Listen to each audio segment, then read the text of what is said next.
Hello, आज हम बात करने वाले हैं अपने लेसन 1 इंग्लिश के बीटीएस सेकंड सेमेस्टर के जो सेकंड सेमेस्टर है इंग्लिश का जो लेसन 1 है जो कि आपका थ्योरेटिकल है। उसमें हम बात करें डिफरेंट अप्रोच एंड, इसको सही कर लीजिएगा, and methods of teaching English. Lesson 1 आपका है जो कि थ्योरी का पार्ट है और ये हमारा लेक्चर 1 होगा इंग्लिश का।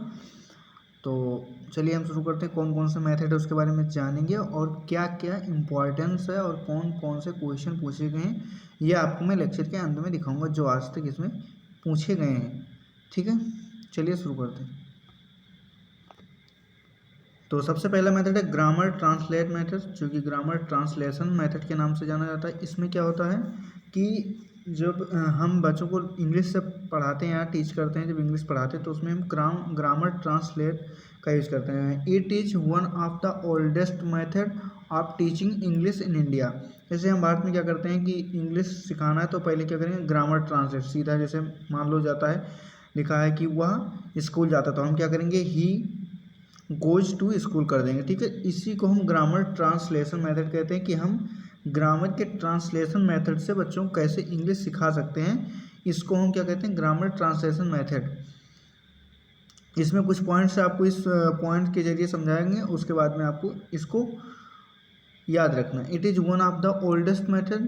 पूछा जाएगा कि कौन सा मेथड सबसे ओल्डेस्ट है, तो यह एक ओल्डेस्ट मेथड है ऑफ टीचिंग, पढ़ाने का इंग्लिश इन इंडिया। इंडिया में इंग्लिश पढ़ाने का यह सबसे ओल्डेस्ट मेथड माना जाता है। It is also known as a classical or traditional method. ये बहुत पुराना और क्लासिकल मेथड माना जाता है इंग्लिश सिखाने का जो है अपने भारत में।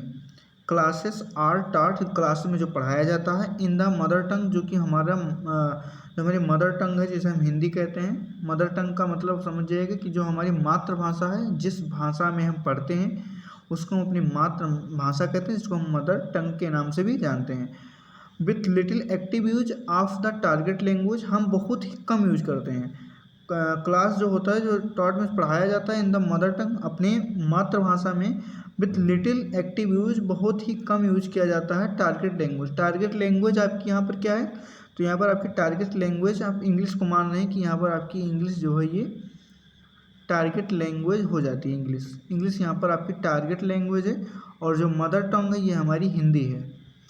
तो क्या करते हैं, जब हम क्लास में बच्चों को पढ़ाते हैं तो क्या करते हैं उसमें कि हम बहुत ही माइनर यूज करते हैं, लिटिल एक्टिव यूज, बहुत कम यूज करते हैं इंग्लिश का। हालांकि हम सबसे ज़्यादा यूज अपने मदर टंग का ही करते हैं। तो ग्रामर ट्रांसलेट मेथड में बताया गया कि मतलब इस मेथड के जरिए हम क्या करते हैं कि इंग्लिश जब पढ़ाते हैं तो उसका हम हिंदी को इंग्लिश में ट्रांसलेट करते हैं ग्रामर के अप्रोच से। ठीक है, जैसे मान लो वह खाना खाता है तो ही ईट्स अ फूड। ठीक है, वह खाना खाता है हो गया, तो इसका मतलब होता है कि हम ग्रामर के अर्थ के हिसाब से ही इंग्लिश सिखाते हैं अपने मदर टंग लैंग्वेज के जरिए। नेक्स्ट पॉइंट है beginning with the key, beginning with the key skill of reading and grammar. यह बहुत ही बेसिक है, बहुत शुरुआती दौर है सीखने का। स्किल ऑफ रीडिंग, जो स्किल है रीडिंग का एंड ग्रामर सीखने का, पढ़ने और ग्रामर सीखने का बहुत ही बेसिक मेथड माना जाता है।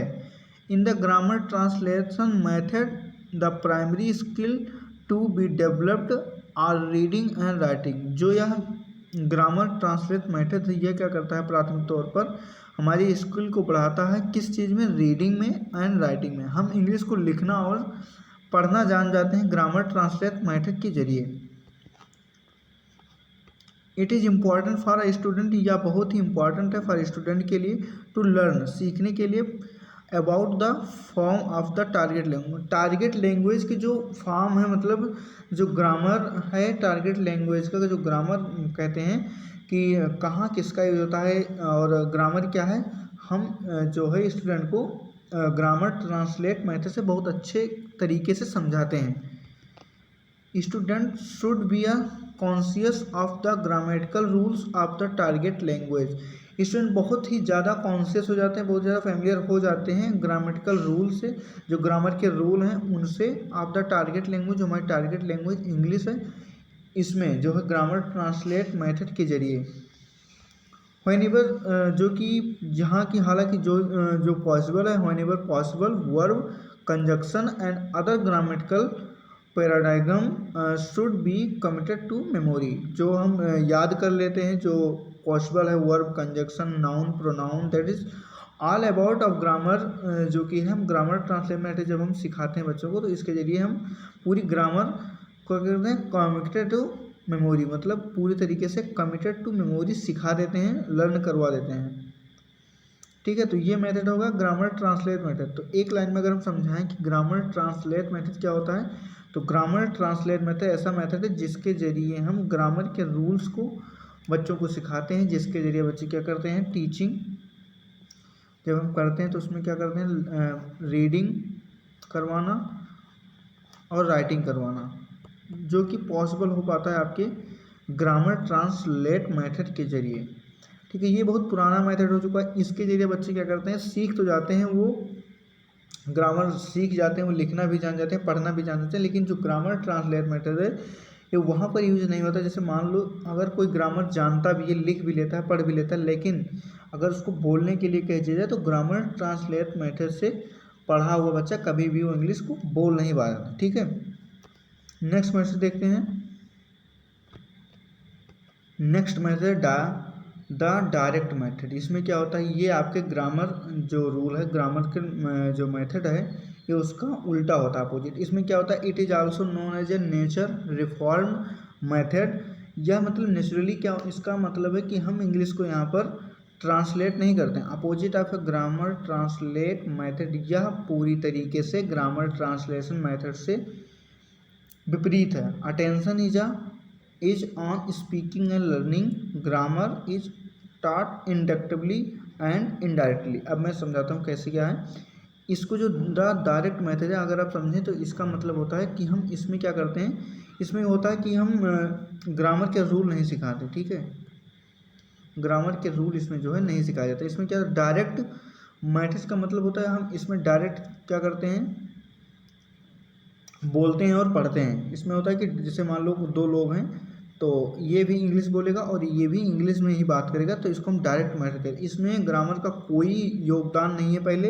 इसमें नेचुरली जब बच्चे मतलब जब उनका बर्थ होता है, उसके बाद में जब बड़े होते हैं, तो उनको डायरेक्ट मेथड के जरिए ही सिखाया जाता है कि वो डायरेक्ट इंग्लिश बोले। उनको रूल से कोई मतलब नहीं है, पहले तो उनको डायरेक्ट ही सिखाया जाता है नेचुरली रिफॉर्म्ड मेथड ही है ये। मतलब इसका होता है कि हम डायरेक्ट इसमें बोलना सिखाते हैं और पढ़ना और लिखना, लर्निंग पढ़ना सिखाते हैं और स्पीकिंग बोलना सिखाते हैं। और इसमें ग्रामर कैसे सिखाया जाता है, ग्रामर इज टॉट, ग्रामर पढ़ाया जाता है इंडक्टिवली, मतलब पहले वो बोलना सीख जाएंगे, पढ़ना लर्निंग सीख जाएंगे, उसके बाद में उनको बताया जाएगा कि हाँ, वो जब बोल रहे थे तो उनको सब कुछ पता था कि हम बोल रहे थे, लेकिन उनको ये नहीं पता था कि इज ग्रामर में कहाँ आता है, नाउन क्या है, प्रोनाउन क्या, उनको ये नहीं पता था, लेकिन उनको सारी इंग्लिश पहले से ही पता थी।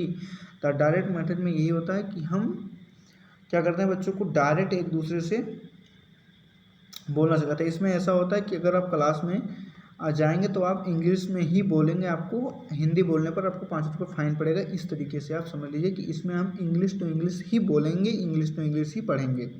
इसमें ग्रामर जो है इंडक्टिव तरीके से सिखाया जाता है, मतलब जब आप लिखना सीख जाएंगे, पढ़ना मतलब जब बोलना सीख जाएंगे, तो आपको बाद में ग्रामर के रूल है बहुत आसानी से सिखा दिया जाएगा। द डायरेक्ट मेथड में ही होता, आपको यही 4 लाइन याद रखनी है। नेक्स्ट मेथड है डॉक्टर बेस्ट न्यू मेथड। तो डॉक्टर बेस्ट का जो न्यू मेथड है, इसका मतलब आपको ये बार बार पूछा गया, कई बार पूछा गया कि जो है डॉक्टर बेस्ट मेथड है, इसको हम क्या कहते हैं। तो आपको यहाँ से याद रखना कि डॉक्टर बेस्ट का जो मेथड है, इसको हम न्यू मेथड कहते हैं। ये कई बार आया है कि न्यू मेथड हम किसको कहते हैं, तो डॉक्टर बेस्ट का जो मेथड है उसको हम न्यू मेथड के नाम से जानते हैं। ये आपको यहाँ से याद रखना है। और इसमें क्या याद रखना है, इसमें आपको ये लाइन याद रखना है, it was devised by doctor Michael best. ये आपको याद रखना है कि जो न्यू मेथड है, आपको यही पूछेगा कि न्यू मेथड किसके द्वारा ड्राइव किया गया। तो न्यू मेथड जो है डॉक्टर माइकल बेस्ट के द्वारा ड्राइव किया गया। आपको डॉक्टर बेस्टाज न्यू मेथड में यही याद रखना है कि जो न्यू मेथड है वो डॉक्टर माइकल बेस्ट के द्वारा ड्राइव किया गया। It was against the direct method. ये क्या होता है, ये पूरी तरीके से अपोजिट होता है किसके, डायरेक्ट मेथड के। अभी हमने आपको बताया कि जो डायरेक्ट मेथड उसमें learning to learning and reading to reading होता है और स्पीकिंग टू स्पीकिंग होता है वन एंड अदर पर्सन। इसमें फोकस करते हैं, फोकस ऑन साइलेंट रीडिंग। इसमें क्या करते हैं कि आप जो है अपने मन में पढ़ेंगे केवल, ठीक है। ये फेवर करता है, क्या फेवर करता है, मदर टंग को। It is favour judicious use of the mother tongue. ये आपको ज़्यादा फेवर करता है मदर टंग को, अपने मातृभाषा को जिसमें आप बोलते हैं, लेकिन ये फोकस करता है इंग्लिश को। अगर हम सीखेंगे तो आप साइलेंट रीडिंग मतलब मन में अपने पढ़ के सीखेंगे। ये इस प्रकार का मेथड है। तो आप यहाँ से ये 4 पॉइंट याद कर सकते हैं अगर आपको लिखने में आ जाए तो। It was divide by doctor Michael best, it was against the direct method, focus on silent reading, it was a favour judicial use of the mother tongue. That's a important method of learning and teaching method of English language, that is so important। तो this is derived by doctor Michael best. ये यहाँ से that's important कि drive किसके द्वारा किया गया, तो डॉक्टर बेस्टास। न्यू मेथड जो है, यहाँ से क्वेश्चन इस तरह आता है कि न्यू मेथड किसके द्वारा ड्राइव किया गया। तो जो न्यू मेथड डॉक्टर बेस्ट के द्वारा डिवाइड किया गया है, ये यहाँ से आपको ये नहीं बोलना केवल। नेक्स्ट मेथड है, नेक्स्ट मैसेज जाने से पहले हम जान लेते हैं इसमें एक पॉइंट और कि इट इग्नोर, यह इग्नोर करता है, यह मेथड जो डॉक्टर बेस्ट मैसेज का न्यू मैसेज जो है ये इग्नोर करता है द स्किल ऑफ लिसनिंग। जो हम सुनने का काम करते हैं इंग्लिश को, ये उसको इग्नोर करता है। स्पीकिंग बोलने को भी इग्नोर करता है और राइटिंग को भी इग्नोर करता है। ये केवल मेनली फोकस करता है कि आप साइलेंट रीडिंग करें। आपको अगर पूछ लें कि कौन सा ऐसा मेथड है जिसमें कहा गया है कि साइलेंट रीडिंग किया जाए, तो वो डॉक्टर बेस्ट का न्यू मेथड है। चौथा मेथड आपको कहता है कि चौथा मेथड जो है बाइलिंगुअल मेथड। इसमें क्या है, इसका तो मोस्ट इम्पॉर्टेंट क्वेश्चन से बनता है कि जो बाइलिंगुअल मेथड है किसके द्वारा डेवलप्ड किया गया था। तो आप कुछ यहाँ से सब भूलना, लेकिन बस ये इतना याद रखना कि सीजे जो डॉनसन है, सीजे डॉनसन के द्वारा क्या हो गया, इसको डेवलप्ड किया गया, सीजे डॉनसन के द्वारा, ठीक है। तो ये कई बार पूछा गया कि बाइलिंगुअल मेथड किसके द्वारा डेवलप किया गया, तो it was developed of C J Dodson. That's important question of this method, ठीक है। The help of mother tongue, इसमें क्या होता है कि हम अपने मदर टंग के द्वारा क्या करते हैं कि जो हमारी मातृभाषा है उसके द्वारा हम उसके हेल्प से इज आल्सो टेकन हियर, मतलब उसको लिया जाएगा अपने जो है मदर टंग को along with the target language. और अपने मदर टंग के जरिए हम अपने मातृभाषा के हेल्प के द्वारा हम अपने टारगेट लैंग्वेज, हमारी टारगेट लैंग्वेज इंग्लिश है, हम उसको अपने मदर टंग के माध्यम से हम सीखेंगे। चिल्ड्रेन आर नॉट अलाउड, हम इसमें कहा गया कि children are not allowed to use the mother tongue. इसमें कहा गया कि हम सिखाएंगे आपको इंग्लिश जो है अब मदर टंग के द्वारा, लेकिन केवल ये मदर टंग जो यूज करेंगे वो टीचर ही यूज कर सकते हैं। Children are not use to mother tongue, जो चिल्ड्रेन है वो क्लास में अपने मदर टंग हिंदी को यूज नहीं करेंगे, लेकिन जो टीचर है, जो टीचर इंग्लिश को समझा रहा है, जो अपने टारगेट लैंग्वेज को बता रहा है, वो मदर टंग के हेल्प से आपको बताएगा। लेकिन teacher use it when needed, जब टीचर इसको अपनी ज़रूरत के हिसाब से यूज कर सकता है, लेकिन अगर बच्चे यूज नहीं कर सकते। जैसे मान लीजिए आप क्लासरूम में बैठे हैं, आप पढ़ा रहे हैं, तो आप मदर टंग के हेल्प से इंग्लिश को, टारगेट लैंग्वेज को लर्न करा सकते हैं, लेकिन जो चिल्ड्रेन है उनको अलाउ नहीं किया जा सकता इस मेथड में कि वो भी हिंदी अपने मदर टंग में बोलें। इसलिए अगर वो बोलते हैं तो मतलब आप क्लास में हैं तो आप उनको दंडित करिए या फिर कुछ भी करिए, लेकिन जो है बाइलिंगुअल मेथड के जरिए अगर आप इंग्लिश सिखा रहे हैं तो आपको ये इंश्योर करना है कि जो चिल्ड्रेन है वो इसमें अलाउ नहीं है कि वो अपने मदर टंग को यूज करें।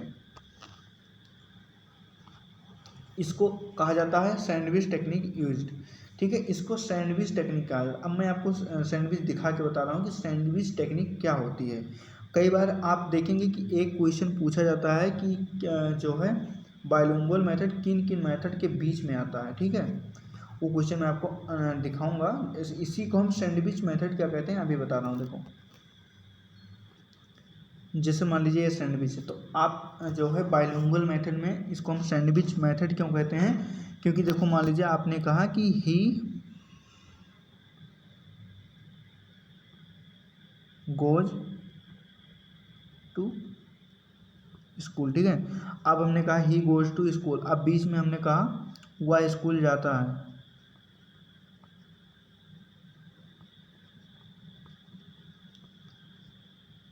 फिर हमने सॉरी तो मान लीजिए सैंडविच, तो सबसे पहले हमने क्या कहा कि ही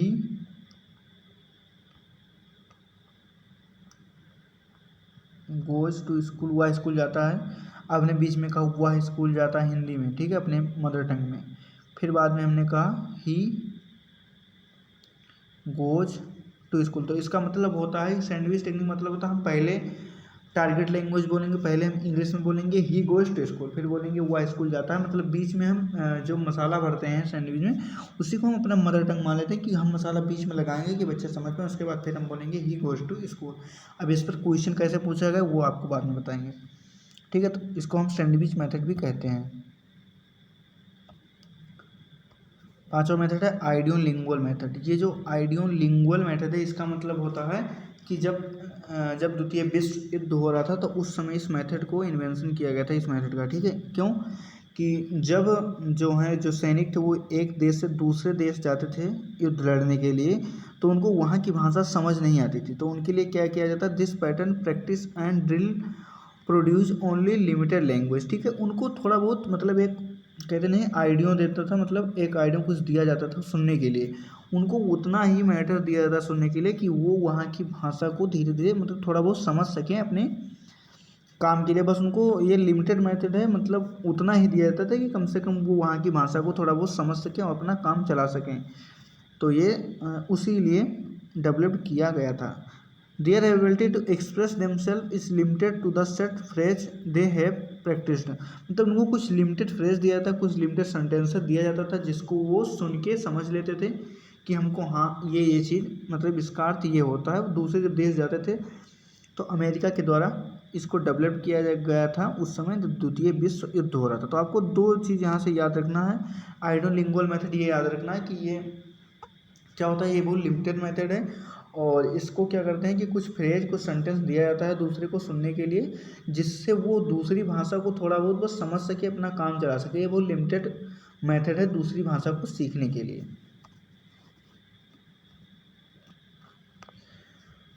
सिक्स है आपका कम्युनिकेटिव लैंग्वेज टीचिंग, ठीक है। इसका फुल फॉर्म कई बार पूछा गया कि CLT का फुल फॉर्म क्या है। तो कम्युनिकेटिव लैंग्वेज टीचिंग, बस यहाँ से ज़्यादा इंपॉर्टेंट कुछ नहीं। ये क्या है, ये बहुत इंपॉर्टेंट मेथड होता है। Socially acceptable and contextually appropriate language, ये क्या आता है, ये बहुत सोशली एक्सेप्ट है, बहुत ही बढ़िया मतलब कम्युनिकेट करने का, मतलब कम्युनिकेट करके एक दूसरे को बात करके बैठा के मतलब कहीं पर, और उसके बाद में जो उसी भाषा में बात करके इंग्लिश टू इंग्लिश बात करके कम्युनिकेट करके अगर भाषा को सिखाया जाता है तो उसको हम कम्युनिकेट लैंग्वेज टीचिंग कहते हैं। आपको इसको फुल फॉर्म केवल यहाँ से याद रखना, बस इसमें यही इंपॉर्टेंट है कि पूछा जाएगा कि CLT का फुल फॉर्म क्या होता है। तो कम्युनिकेटिव लैंग्वेज टीचिंग होता है, बस यहाँ से इतना ही याद रखना।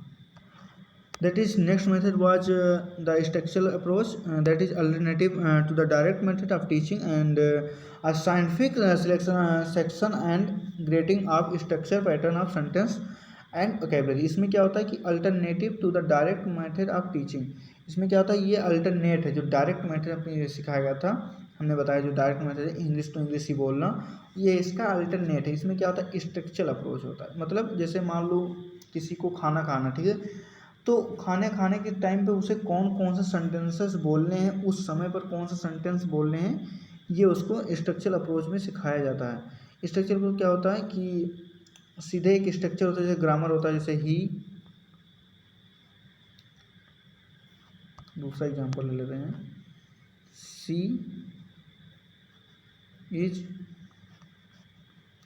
Going to market. इसमें क्या स्ट्रक्चर है कि सी क्या है, सब्जेक्ट है, इज क्या है, वर्ब है,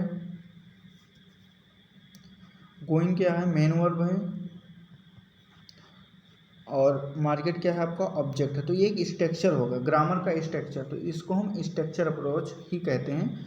इसमें क्या कहते हैं एक पैटर्न होता है स्ट्रक्चर का, ठीक है, कि इसके बाद यही आएगा कि सब्जेक्ट के बाद में वर्ब आएगा, उसके बाद हेल्पिंग वर्ब आएगा, उसके बाद वर्ब आएगा मेन वर्ब, उसके बाद में ऑब्जेक्ट आएगा। तो इसको हम स्ट्रक्चर अप्रोच कहते हैं। ये ज़्यादा इंपॉर्टेंट नहीं है, ठीक है, तो इसको यहीं पर इतना है, ये ज़्यादा इंपॉर्टेंट नहीं। जो इंपॉर्टेंट मैंने बता दिया वही वही आपको थोड़ा याद रखना, बस जो 2-3 लाइन है इसको आप देख लीजिएगा अच्छे से बस।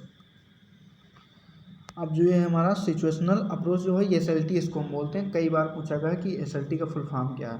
सिचुएशनल लैंग्वेज टीचिंग, इसको हम थोड़ी देर में भी देख रहे हैं कि सिचुएशनल लैंग्वेज टीचिंग क्या होता है बुक के जरिए, ठीक है। The last method of teaching and learning method, natural approach of teaching English. इसका मतलब naturally approach of teaching English was developed by Tracy Terrell and Stephen Krashen. तो बस यहाँ से इतना ही याद रखना है कि natural approach of teaching learning जो इंग्लिश जो अप्रोच है, इसको किसके द्वारा डेवलप किया गया, तो Tracy trailer and Stephen Cresson. बस यहाँ से इतना याद रखना, ठीक है। बहुत ज़्यादा याद करने का कोई मतलब नहीं बनता। तो Tracy trailer and Stephen Cresson जो हैं, उनके द्वारा natural approach of teaching English NATE develop किया गया था, ठीक। तो हमारा जो सिचुएशनल अप्रोच बताता था उसको हम देख लेंगे क्या होता है इसमें। The structural approach is often combined with the situational approach which means the everything that is taught should be taught is a situational context that links the word with the things they refer to। इसका मतलब क्या है कि जो situational approach होता है, इसमें होता है एक सिचुएशन, जैसे मान लो मार्केट में किसी को जाके वेजिटेबल सब्जी लाना, ठीक है। तो उसका मतलब होता है कि उसको उस सिचुएशन में क्या बोलना है, क्या बोलना है, क्या सीखना है, क्या सुनना है, उसके बारे में वहाँ उसको बताया था कि वो उतना ही नॉलेज उसके पास रहता है, उसको लिमिटेड नॉलेज वहाँ पर दिया जाता है। इसमें आपको क्या रखना है, इसमें से बस इतना याद रखना है कि जो सिचुएशनल अप्रोच है, इसमें कुछ ज़्यादा इम्पोर्टेंट है नहीं वैसे, लेकिन आप इतना याद रखिए कि सिचुएशनल अप्रोच में उतना ही टारगेट लैंग्वेज सिखाया जाता है कि आप उस सिचुएशन में उतना बोल सकें। जैसे आपको मान लीजिए टॉयलेट जाना, ठीक, तो आपको टॉयलेट जाने के लिए आपको उस सिचुएशन में आपको अपने टारगेट लैंग्वेज में क्या बोलना है, ये आपको यहाँ पर जानना जरूरी हो जाता है। Without situational approach teachers are liable to fail into the mistakes of thinking that there are some advantage in the drilling word and structure without reference to the meaning, which means without putting them in any context। इसका मतलब है कि मतलब इसमें अगर हम देखेंगे इस अप्रोच में, तो क्या होता है कि मान लो तुमको पानी पीना है, तो आपको इस सिचुएशन में, पानी पीने की सिचुएशन में आपको टारगेट लैंग्वेज जो है आपकी इंग्लिश, आपको किस तरीके से यूज़ करके बोलना है, यही होता है आपका सिचुएशनल अप्रोच। अगर आप किताब में देखेंगे तो आप, मैं दिखा देता हूँ एक बार, देख लीजिए सारे अप्रोच को। इसमें देख लीजिए सारे अप्रोच कितने ज़्यादा लिखे हुए हैं, लेकिन हमने आपको 4 लाइन 5 लाइन, देखो ये बाइलिंगुअल मेथड है, इतना सारा लिखा हो, क्या बताएं। हमने जितना बताया बस उतना ही आप याद करिएगा। 4 5 लाइन, क्योंकि शॉर्ट टाइप आंसर होते हैं, थोड़ा बहुत थोड़ा वेरी शॉर्ट होता है, शॉर्ट होता है, 4 5 लाइन लिखना रहता है ज़्यादा से ज़्यादा। तो लेसन 1 आपका हमारा यहाँ पर कंप्लीट होता है, लेसन 1, ठीक है। और जितना इसमें बताएगा आप अपने कॉपी में नोट डाउन करिए और उसके बाद में उसको याद कर लीजिए, ठीक है। जो इन्वेंशन हुआ है, कौन सा कहाँ हुआ है, ये मत भूलिएगा, जो फुल फॉर्म हमने बताया वो। और अगर वीडियो पसंद आए तो चैनल को सब्सक्राइब भी करिएगा, और थैंक यू।